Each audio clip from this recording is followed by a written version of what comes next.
Si Dana ay hindi estranghero sa pagkabigo. Ngunit ang pagkabigo ng kanyang matalik na kaibigan, si Sofia, ay parang sarili niyang bigat na pasan. Si Dana ay simpleng babae. Malinaw ang pananaw sa buhay at may matibay na moralidad. Si Sofia naman ay sweet, masayahin, ngunit tila may magnet para sa mga maling lalaki. Lalo na sa mga lalaking kasing husay magsalita at kasing lalim manakit ni Eric. Gabi yun, nasa apartment sila ni Sofia. Ang silid ay puno ng amoy ng kape, pag-iyak at ang balat ng mga crumpled tissues. Ito na ang ika-4 na beses sa loob ng 2 taon. 4 na beses na nagmahal si Sofia ng totoo. At 4 na beses siyang iniwan ng lalaking nangakong hindi niya gagawin yun. Dana, bakit? Bakit laging ganito? Tanong ni Sofia, ang boses halos wala na. Niyakap ni Dana ang kaibigan habang pinagmamasdan ang larawan sa telepono ni Sofia. Ang lalaking nagdulot ng pinakahuling sakit. Nakangiti si Eric, ang pino at nakakasilaw niyang ngiti na tila lumalabas sa screen. Huwag ka mag-alala, gagaling ka rin. Bulong ni Dana, pero sa loob niya may nag-aapoy na galit.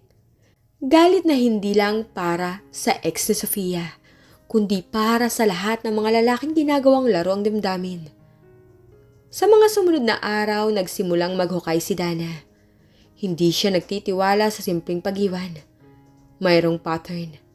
Sa tulong ng mga hinala at ilang discreet na pagtatanong sa mutual friends, natuklasan ni Dana ang katotohanan na parang malamig na tubig na ibinuhos sa kanyang ulo. Si Eric, ang maginoo, matalino at sikat na playboy ng kanilang circle, ang dahilan ng lahat ng nakaraang heartbreak ni Sofia. Hindi direktang siya ang kasintahan pero siya ang koneksyon, ang nag-uudyok, ang taga-manipula, ang lalaking tumitingin sa damdamin bilang pawn sa chessboard. Tinitiyak niya na ang babaeng nakapaligid sa kanya ay nasa kanyang kontrol.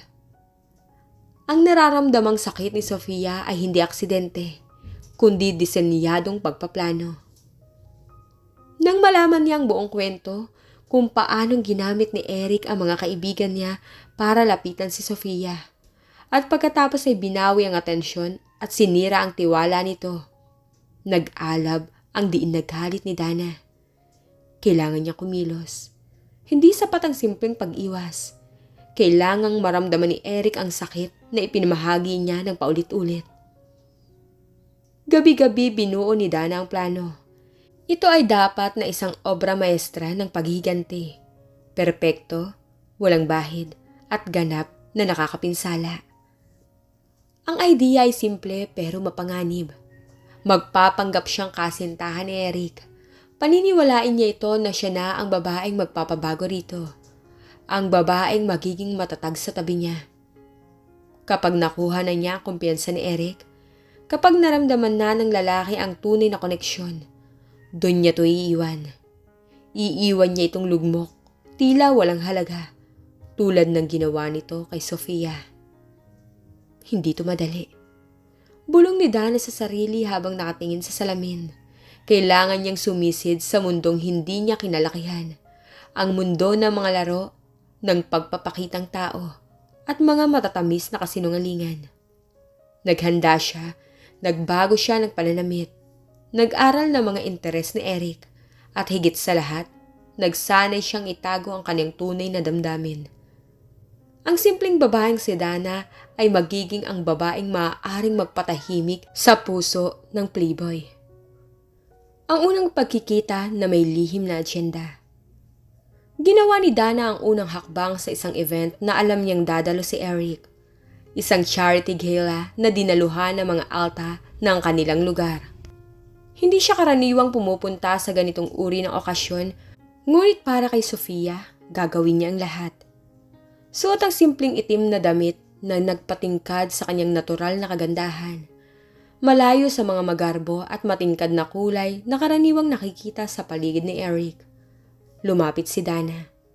Nakita niya si Eric sa isang sulok, nakikipag-usap sa isang grupo ng mga kasyual na kakilala. Ang kanyang presensya ay tila nagliliwanag. Lumapit si Dana at nagpanggap na hindi niya ito napansin. Kunwari ay abala sa pagtingin sa isang painting. Maganda hindi ba? Lumingon si Dana at nagpanggap na nagulat. Ang mga mata ni Eric ay malalim na tsokolate. Punong-puno ng pagtitiwala at karisma.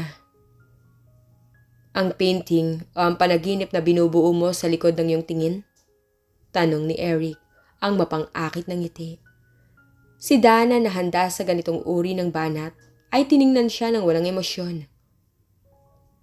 Ang pagiging direkta masyado ay madalas na nagtatago ng malaking pangamba. Tugon niya. Natigilan si Eric. Hindi ito ang karaniwang tugon. Ang mga babae ay karaniwang nagpapaligsahan para sa kanyang atensyon. Hindi ang magbigay ng psikolohikal na paghuhusga. Interesting. Bulong ni Eric. Eric Montenegro, ikaw? Dana. Simpleng sagot niya, walang apelido. Hindi niya kailangan malaman ang lahat. Ang gabing yun ay naging simula ng laro. Naging madalas ang kanilang pag-uusap. Siniguro ni Dana na bawat salita niya ay kalkulado, malalim, matalino, at palaging may bahid ng pagiging hindi abot kamay. Si Eric na sanay sa madaling panalo ay nasubok. Gusto niyang malaman kung bakit hindi niya kayang basahin si Dana. Sa loob ng ilang linggo, naging usap-usapan sila. Si Dana ang misteryosong babaeng biglang sumulpot at tila nagpapaikot sa sikat na playboy.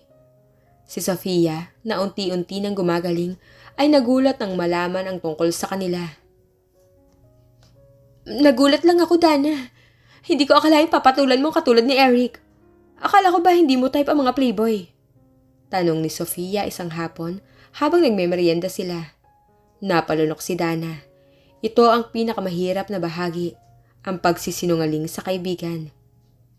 Alam mo naman, Sofia, minsan kailangan lang ng bagong adventure. Sagot ni Dana, pinilit ang isang kasyual na ngiti. Huwag ka mag-alala, alam ko ang ginagawa ko. Hindi ako magpapaloko.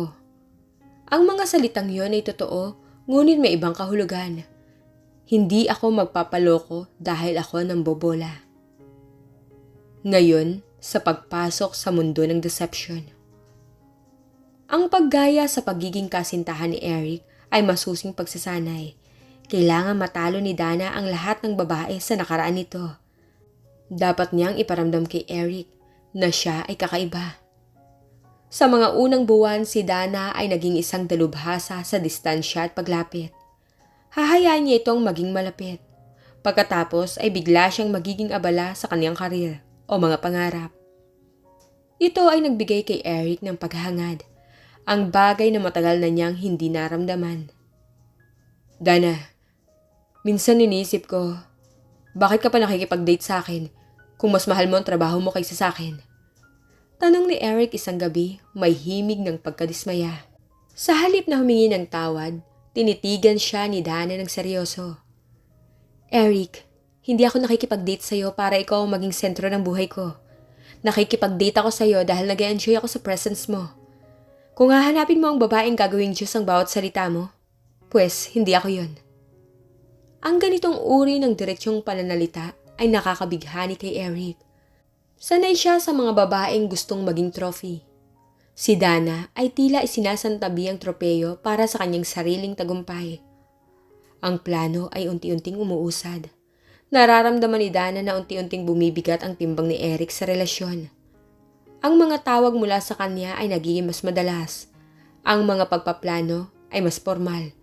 At ang mga tingin nito ay hindi na lamang pang-aakit, kundi paghahanap.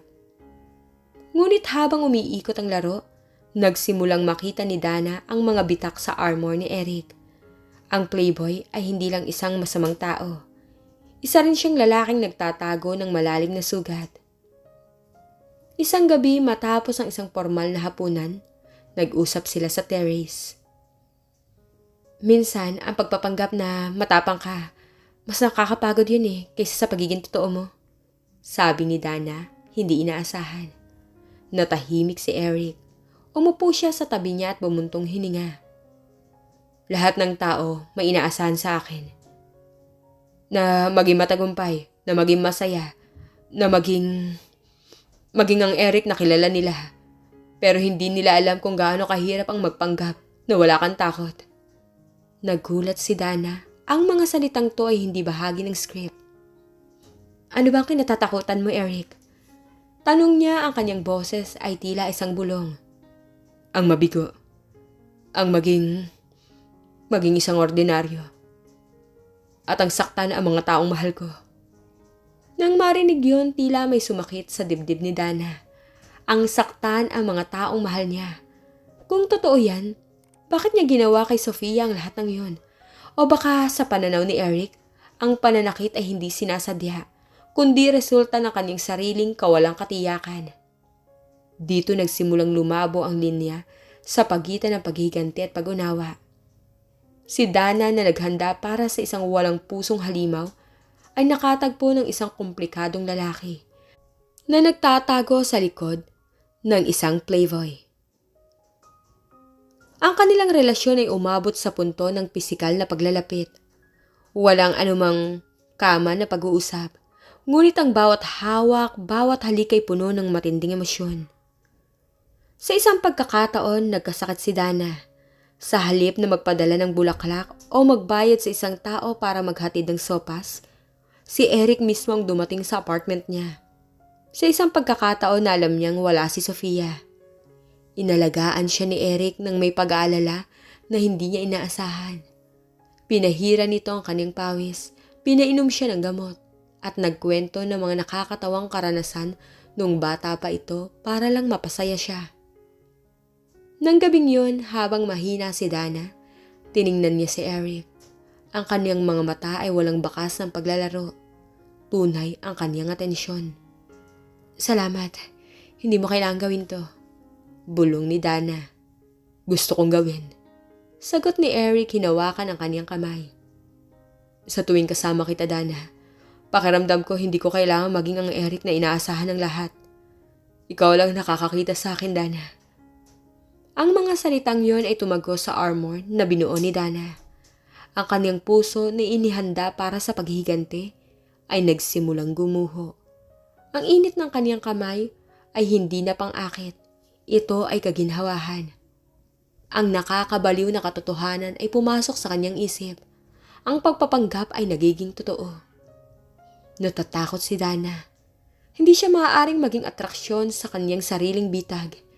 Kinakailangan niyang alalahanin ang kanyang misyon. Ang sakit ni Sofia.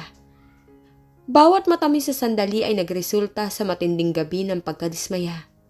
Kinakailangan niyang suntukin ang sarili sa realidad. Eric ang kaaway. Eric ang nanakit kay Sofia.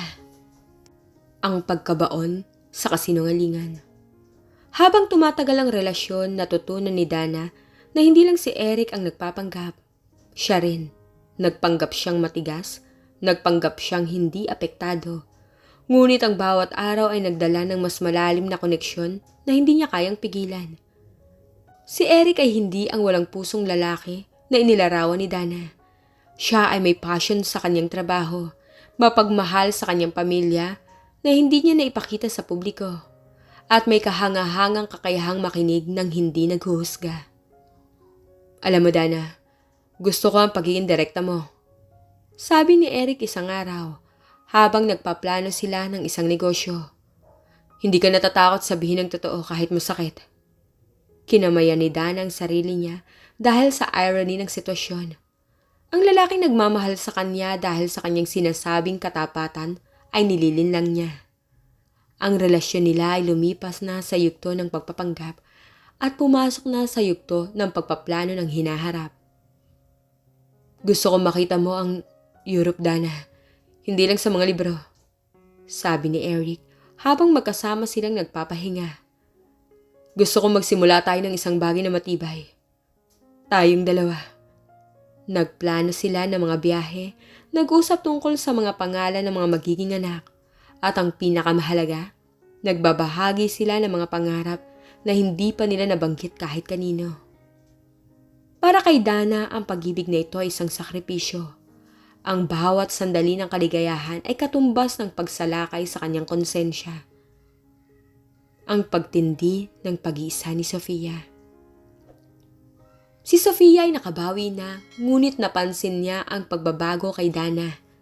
Ang kanyang matalik na kaibigan ay tila nakalimutan na siya. Hindi na ito nagkikwento ng mga personal na bagay. Ang kanyang oras ay nakalaan lahat kay Eric. Masaya ka ba talaga? Tanong ni Sofia kay Dana isang hapon sa telepono. Oo, Sofia, sobrang saya. Sagot ni Dana, ngunit ang boses niya ay may bahid ng guilt. Mabuti naman, kasi pakiramdam ko nawawalan ako ng kaibigan dahil sa sobrang pag-ibig mo. Sabi ni Sofia, may bahid ng pait. Ramdam ni Dana ang sakit. Ang original na plano ay saktan si Eric, hindi saktan si Sofia sa pamamagitan ng pagpapabaya. Ito ang punto ng kritikal na pag-iisip ni Dana. Ang paghihigante ay lumikha ng isang biktima. Si Sofia, na ngayon ay nag-iisip na ang kanyang kaibigan, ay pinili ang playboy na nanakit sa kanya. At sa kabilang banda si Eric na nagmamahal sa kanya ng buong puso, na hindi alam na ang pundasyon ng kanilang relasyon ay isang napakalaking kasinungalingan. Isang gabi habang nagmamaneho si Dana pauwi, biglang pumasok sa kanyang isip ang matinding realization. Hindi ko na siya kayang saktan. Ang original na mission ay naglaho kasabay ng mga wall na binuo ni Dana sa kanyang puso. Siya ay umibig. Ang lalaking dapat ngang sirain ay siya na ngayong lalaking nagbibigay ng kulay at kahulugan sa kanyang mundo. Pero ano ang halaga ng pag-ibig na to? Ang sumpa ng nakaraan. Alam ni Dana na kailangan niyang gawin ang tama, hindi ang madali. Ang tama ay harapin ang katotohanan. Ngunit paano niya sasabihin kay Eric na ang bawat matamis na alaala ay nagsimula sa isang malalim na pandaraya? At paano niya sasabihin kay Sofia na minahal niya ang lalaking sumira sa kanya? Sinabi ni Dana kay Eric na kailangan nila mag-usap, isang seryosong pag-uusap. Pinili niya ang isang tahimik na restaurant na malayo sa mata ng publiko. Pagdating niya, nakangiti si Eric. May inihanda akong sorpresa para sa'yo. Isang biyahe sa Greece para makita mo ang mga lugar na pinapangarap mo. Naramdaman ni Dana ang pagkirot ng konsensya. Ang lalaking ito ay nagpaplano ng buhay nila. Samantalang siya ay may dalang bomba na anumang oras ay sasabog na. Umupo si Dana, ang kaniyang kamay ay nanginginig. Eric, hindi ko kayang tanggapin yan. May kailangan akong aminin sa'yo. Inilapag ni Eric ang mga pyesa ng papel na may itinerary. Ano yun, mahal? Mukha kang balisa. Hindi na ako makapagpanggap. Makapagpanggap na ano? Na maayos ang pundasyon ng relasyon natin. Sabi ni Dana, tumulo ang luha sa kanyang pisngi. Eric, mahal kita. Sobrang mahal kita. Pero bago ko sabihin yan, kailangan mo malaman kung paano nagsimula ang lahat. Huminga ng malalim si Dana. Sa loob ng sumunod na 10 minuto, ipinaliwanag niya ang lahat. Ang sakit ni Sofia, ang pagtukla sa manipulasyon ni Eric, ang kanyang desisyon na maghiganti, at ang plano na sirain siya sa parehong paraan na sinira niya ang mga damdamin ng iba. Pumunta ako sa iyo para saktan ka. Para ipakita sa iyo kung ano ang nararamdaman ng biktima mo. Sabi ni Dana umiiyak. Pero habang ginagawa ko yun, nakita ko kung sino ka. Sa likod ng pagiging playboy. At minahal kita. Nang matapos si Dana, ang katahimikan ay napakatindi na parang maririnig ang tibok ng kanilang mga puso. Si Eric na kanina ay nakatingin ng may pagmamahal, ay dahan-dahang nagbagong ekspresyon. Ang pagkabigla ay pinalitan ng pagdududa, at ang pagdududa ay naging matinding sakit. Sinungaling ka. Bulong ni Eric, hindi siya tinitingnan. Ang lahat ng matatamis sa salita, ang bawat ngiti, ang atensyon mo, lahat ay fake. Isang malaking palabas. Hindi. Ang simula, oo, kasinungalingan yun. Pero ang nararamdaman ko ngayon ay totoo, Eric. Hindi ko na kayang itago. Tumayo si Eric. Ang kanyang mukha ay bakal na walang emosyon. Ito ang lalaking nasa likod ng isang playboy. Nasaktan, nagbigay ng tiwala at ganap na nilinlang. Pinlano mo, sinuri mo ko. Niloko mo ang puso ko para lang makapaghiganti para sa kaibigan mo. Sabi ni Eric, ang boses ay kalmado, ngunit ang lamig ay kumalat sa hangin. Akala ko ikaw na. Akala ko sa wakas, may taong nakikita ako ng totoo. Pero mas malala ka pa sa akin. Dana, hindi mo lang ako niloko. Ginawa mo tong isang sining. Eric, patawarin mo ako. Patawarin? Paano? Hindi mo binigyan ng relasyon natin ng kahit isang pagkakataon na maging totoo. Sa tuwing nagmamahalan tayo, nasa isip mong plano. Anong klaseng tao ka? Hindi na niya ito kayang tingnan. Ang sakit sa mata ni Eric ay ang dobleng sakit na dapat sana ay mararamdaman niya sa paghiganti.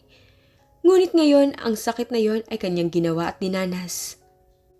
Huwag mo akong hanapin, sabi ni Eric, kinuha ang kanyang jacket at iniwan si Dana na nag-isa sa restaurant. Iniwan ang itinerary ng Grace sa mesa. Alam ni Dana na ang sumunod na hakbang ay ang pinakamahirap, ang pag-amin kay Sofia. Pumunta si Dana sa bahay ni Sofia kinabukasan. Ang kanyang damdamin ay basag. May sasabihin sana ako sa iyo, Sofia. Panimula ni Dana, hindi tinitingnan ng kaibigan. Tungkol sa akin at kay Eric.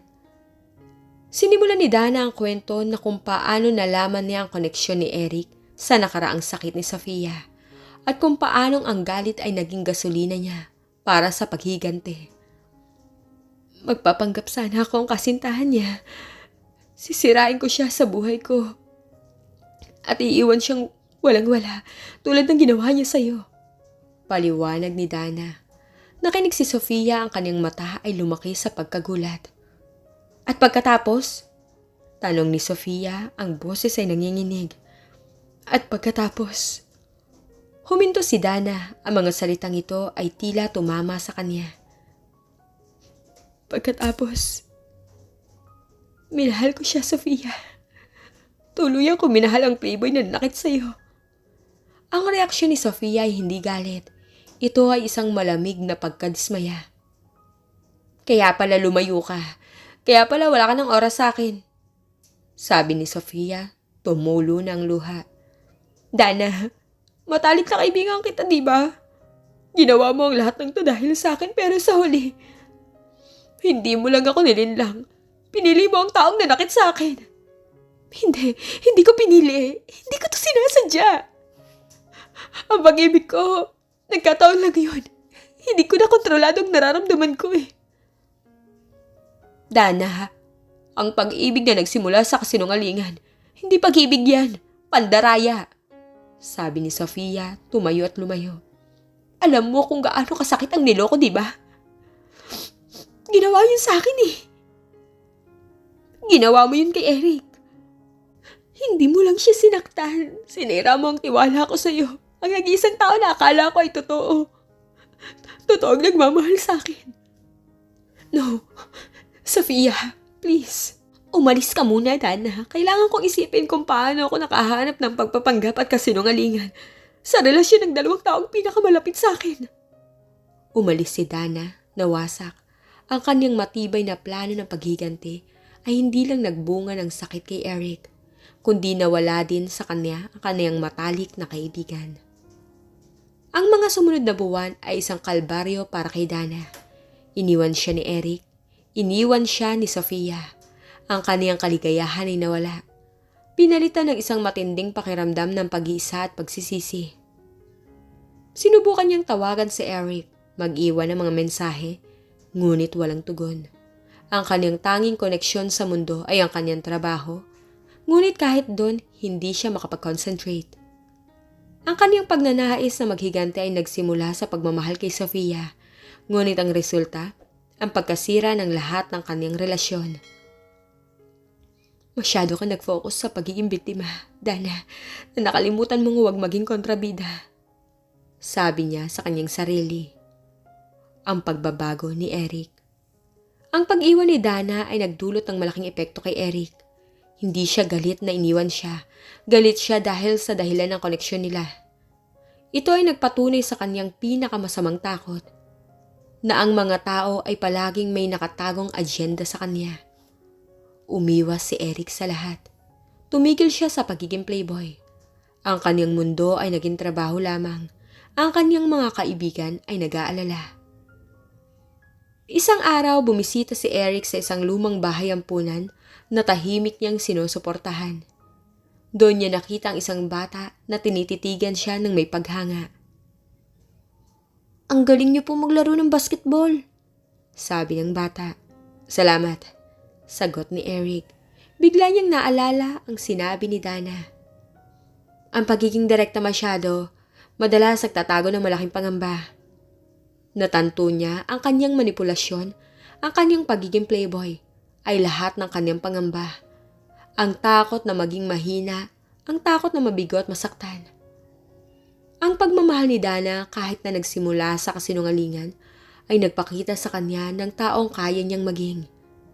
Kung minahal siya ni Dana, isang babaeng may matibay na prinsipyo, maaari siyang magbago. Matapos ang 3 buwan ng matinding pag-iisa, nagpadala si Dana ng isang mahabang sulat kay Sofia. Hindi ito sulat ng paghingi ng tawad, kundi sulat ng pag-amin, pag-unawa at pagtanggap ng responsibilidad. "Sofia, hindi ko aasahang patatawarin mo ako. Naging bulag ako sa sarili kong galit at sa paghanap ng katarungan. Nagdulot ako ng mas malaking pangamba, mas malaking kasalanan. Wala akong balak na saktan ka. Pero yan yung nagawa ko. Minsan, mas mahirap tanggapin ang pag-ibig na bigla mo nalang naramdaman kaysa sa pag-ibig na pinlano. Minahal ko si Eric at alam kong hindi yun magpapatawad sa ginawa ko. Pero sana maintindihan mo kahit konti na ang puso ay hindi sumusunod sa mga plano."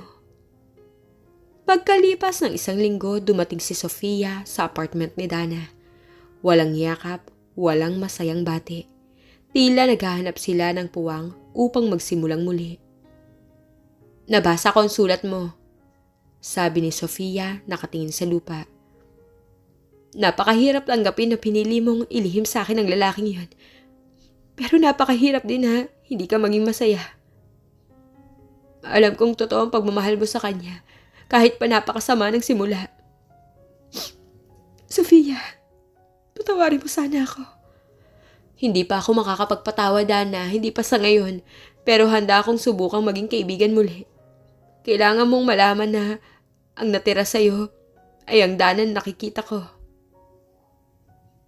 Hindi ang Dana na nagpapanggap." Ito ay sapat na para kay Dana. Ang pagtanggap ni Sofia sa kanyang presensya ay simula na ng paggaling. Makalipas ang 1 pang buwan, nagpatuloy si Dana sa kanyang buhay. Naging mas seryoso siya sa kanyang trabaho at ginamit niya ang kanyang karanasan upang maging mas matatag at mas mapagmahal. Isang gabi, may nag-iwan ng isang maliit na sobre sa kanyang mailbox. Wala itong pangalan. Sa loob ay isang plane ticket at isang maliit na piraso ng papel. Nakita ni Dana ang itinerary. Greece, ang lugar na pinlano nilang puntahan. Ang papel ay may sulat kamay ni Eric. 2 taon ako nagpanggap na perpekto ako. Ikaw, Dana, nagpanggap ka lang ng ilang buwan. Pero ang pagpapanggap mo ay nagpakita sa akin ng kakayahan kong magmahal. Hindi ko pa rin naiintindihan ang lahat ng nangyari at hindi ko sinasabing madaling patawarin ang pandaraya. Pero alam ko na ang nararamdaman ko ay hindi ka sinungalingan. Kailangan ko ng oras at ikaw kailangan mo ng biyahe. Pumunta ka kung gusto mong magsimula ulit at kung handa ka nang harapin ang Eric na hindi na playboy, kundi isang lalaking nag-aaral pang mahalin ka ng walang pangamba. Nanginginig ang mga kamay ni Dana. Ito ay hindi isang panukala ng pagbabalikan, kundi isang imbitasyon sa pagpapagaling. Kinabukasan tumawag si Dana kay Sofia. "Aalis ako. Pupunta ako sa Greece." "Para kay Eric?" tanong ni Sofia. "Para sa akin na to, para sa pag-ibig na nagbago sa akin. Kailangan kong malaman Kung ang pagmamahal na to ay sapat na malakas upang makayanan ng simula na puno ng kasinungalingan. Pagdating ni Dana sa Santorini, nakita niya si Eric sa isang maliit na cafe. Nakatingin sa karagatan. Hindi ito ang Eric na mayabang at palaging may kasamang magandang babae. Ito ay isang lalaking nag-isa, naghahanap ng kapayapaan. Lumapit si Dana at umupo sa tapat niya. Hindi ko inaakalang darating ka, sabi ni Eric. Tiningnan siya ng may pagkaingat. Ito ang lugar na pinapangarap natin puntahan. Hindi ko to gustong simulan ng mag-isa. Mahaba ang katahimikan. Nagsimula ako sa galit at paghihigante. Sabi ni Dana, direkta ang tingin. Yun yung totoo. Pero nang makita ko ang sakit mo nang umamin ako, dobleng sakit ang nararamdaman ko. Hindi ko intensyon na saktan ka pa, Eric. Kung mayroon man, ang pagmamahal na nararamdaman ko yung pagtubos ko sa aking sariling pagkakamali. Tumango si Eric. At ako, Dana. Nagpanggap akong masaya sa paglalaro hanggang sa dumating ka at nagpakita ka ng isang buhay na mas gusto ko mabuhay. Ang pinagkaitan ko kay Sofia ay ang tiwala. At ikaw naman, pinagkaitan mo ako ng katotohanan. Paano tayo magsisimula ulit? Tanong ni Dana. Hindi tayo magsisimula ulit, sagot ni Eric. Magpapatuloy tayo. Sa bawat sandali na magkasama tayo, kailangan nating alalahanin kung paanong nagsimula ang lahat. Kailangan nating gamitin ang kasinungalingan bilang pundasyon para sa katapatan. Dahil ang pag-ibig natin ay naging tunay, kahit pa maling-mali ang dahilan. Inabot ni Eric ang kanyang kamay sa ibabaw ng mesa. Hindi ito hawak ng pagnanasa, kundi hawak ng pagtitiwala at pangako. Dana, mahal kita. Hindi ang babaeng nagpapanggap na kasintahan ko, kundi ang babaeng may tapang na sirain ang sarili niyang mundo para lang maging totoo sa akin. Pero kailangan ko maramdaman na hindi ka na kailanmang maglilihim ng anuman sa akin. Hindi na kailanman, Eric. Pangako. Sagot ni Dana, hinawakan ang kamay niya ng mahigpit. Ang kanilang pag-ibig ay nagsimula sa isang madilim na plano ng paghiganti. Ito ay puno ng pandaraya, kalungkutan at matinding pagkasira. Ngunit sa gitna ng lahat ng ito, natagpuan nila ang isang katotohanan na mas matibay kaysa sa anumang kasinungalingan. Ang tunay na pagkakataon na magsimula, hindi bilang mga kaaway, hindi bilang mga manloloko, kundi bilang dalawang taong natutong magmahal sa pamamagitan ng pinakamahirap na paraan. At sa wakas, si Dana ay naging totoo. Hindi lang kay Eric, kundi sa sarili niyang puso.